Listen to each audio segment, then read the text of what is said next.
mood didn't lighten. "I'm always handsome, Sophie.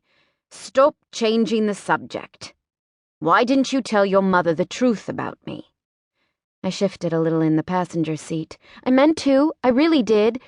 But then I let way too much time pass, and it got harder and harder to work it into a conversation. It never seemed like the right time." "And a house full of your extended relatives is the perfect venue for initiating that conversation, is it?" He fumed. "What is this?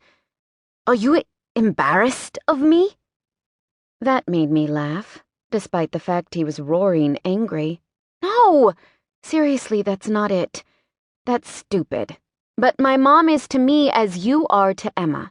How would you feel if she moved to a different country with an older man she'd met only 2 months before?" "It depends on if that man is horrible Michael or not," he grumbled. He hated his daughter's fiancé for no reason I could see, beyond the fact that he was going to marry Emma. In Neil's opinion, no one deserved Emma. He would have to cop to understanding my mother's point of view, or concede that Michael wasn't all bad. The latter was never going to happen, so he said, "It's completely understandable that you didn't know how to explain our relationship to your family. I must admit to having a bit of an advantage here. As a wealthy middle-aged man, I'm expected to have affairs with beautiful women half my age. It says nothing negative about my character. Those beautiful young women bear the brunt of the scorn for being vapid, shallow gold diggers. Now that I know you understand where I'm coming from, I feel even worse for not telling you." I laid my hand on his knee. "I'm really sorry. Does it help at all that I never lied?" "Your mother is expecting a 24-year-old to walk through that door," he reminded me grimly. "My mother wasn't going to like you no matter what. At least this way she has a reason that isn't openly pathetic." "I don't think it's openly pathetic to dislike Michael's loud chewing or his overly American accent," Neil muttered. "Somebody's projecting," I sing-songed. "I never once said that you were openly pathetic. You adopted that title on your own."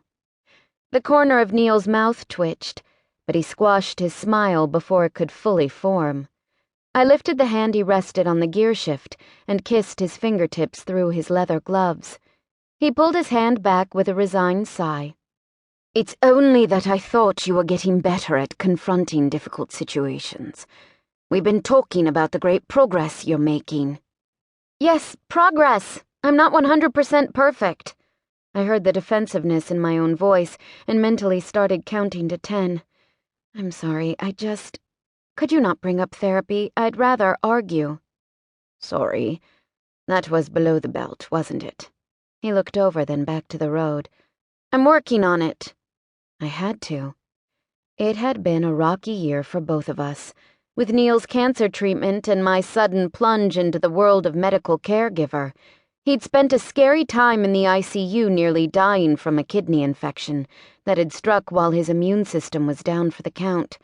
I'd been in full-time survival mode, both for him and myself. Then, for the months that followed, I'd never quite shaken that mindset. If anything annoyed me, I'd think, but at least Neil is okay, and feel incredibly guilty for being upset, especially if he'd been the cause of the annoyance. It had made for a very contentious few months of me pretending everything was fine until I exploded. Neil had constantly walked on eggshells to keep from upsetting me, until we both decided that seeing a counselor together was in our best interests.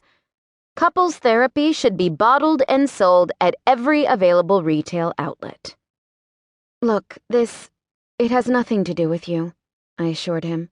"This was completely shitty of me, and I'm sorry. But I promise I'm not doing this anymore. This is just the last one of my avoidance issues coming to a nasty head, and it's not fair to you." He looked over to me, his expression softening. "Apology accepted. But really, Sophie, this puts me in a terribly awkward position." "I know." Boy, did I know. And he couldn't begin to imagine the half of it. Neil had grown up in an extremely wealthy family.